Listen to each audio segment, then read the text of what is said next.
যদি কেউ স্বামীর কথা না শুনে ওই ক্ষেত্রে স্বামীর করণীয় কি?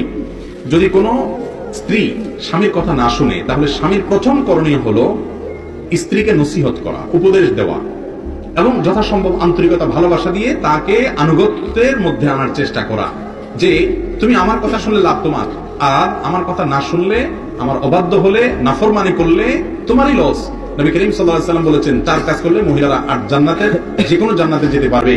তার 1 নম্বর কাজ হলো নামাজ পড়া ঠিক মতো, 2 নম্বর হলো রমজান রোজা রাখা, 3 নম্বর হলো স্বামীর কথা মেনে চলা, 4 নম্বর হলো লজ্জাস্থান হেফাজত করা। এই যে স্বামীর কথা মেনে চলা, এটা তোমার জান্নাতে যাওয়ার পূর্ব শর্ত। অতএব তাকে নসিহত করতে হবে। আল্লাহ বলেছেন ফাইজুহুন্না, যদি তারা কথা না শুনে তাহলে তাদেরকে কি করবে? প্রথমে উপদেশ দেওয়া।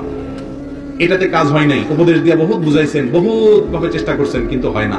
একটু ভালোবাসা দিলেন, একটু হাদিয়া তোফা দিলেন, একটু মহব্বত করলেন, কোনোভাবে বসে আনার চেষ্টা করলেন না, হয় না। তাহলে সেক্ষেত্রে ওয়াহজুরুন বিল মাদাজি যায়। নাম্বার 2, দ্বিতীয় কাজ হলো বিছানা পৃথক।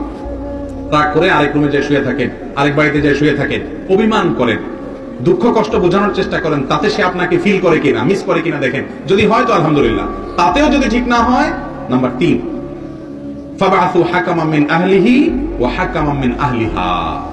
ছেলে পক্ষের একজন গণ্যমান্য, মেয়ে পক্ষের একজন গণ্যমান্য বা একাধিক গণ্যমান্য মুরব্বীদেরকে নিয়ে বসান, বসায়া একটু তাকে সংশোধন করার চেষ্টা করেন, মীমাংসা করার চেষ্টা করেন। তাতে যদি হয়ে যায় আলহামদুলিল্লাহ ভালো, যদি তাতেও না হয় আর মনে হয় যে না, এটা সোজা করার কোনো রাস্তা নাই, আমার বাকি জীবন এইভাবেই যাবে, তাহলে আপনি যদি সবর করে তার সাথে জীবন যাপন করতে পারেন, সবরের কারণে আল্লাহ তাআলা আপনাকে সওয়াব দিবেন, ধৈর্য ধারণ করলেন। কারণ আল্লাহ তাআলা নবী লূত আলাইহিস সালামের ঘরে, নূহ আলাইহিস সালামের ঘরে অমানুষ দিছেন না, দেন নাই?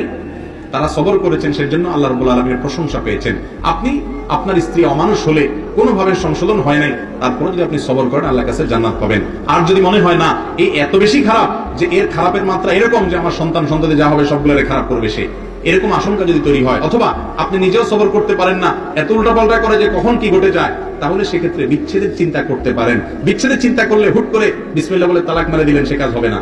বরং বিচ্ছেদের চিন্তা করলে আগে কোনো দক্ষ আলেমের কাছে, মুফতির কাছে যাবেন, ভালো কোনো দারুল ফতোয়া বিভাগ মাদ্রাসায় যাবেন, যাই বলবেন হুজুর এই অবস্থা আমার স্ত্রীকে আমি ওই যে শরীয়ত কোরআন বর্ণিত 3টা স্টেপের সবগুলা পার করছি, নসিহত করছি, অভিমান করে দেখছি, শাসন করে দেখছি, মুরব্বীদেরকে ডেকে বসাইছি, 3টার কোনোটাতে কাজ হয় নাই, আমি 4টা ব্যবহার করতে চাই, তালাক দিতে চাই।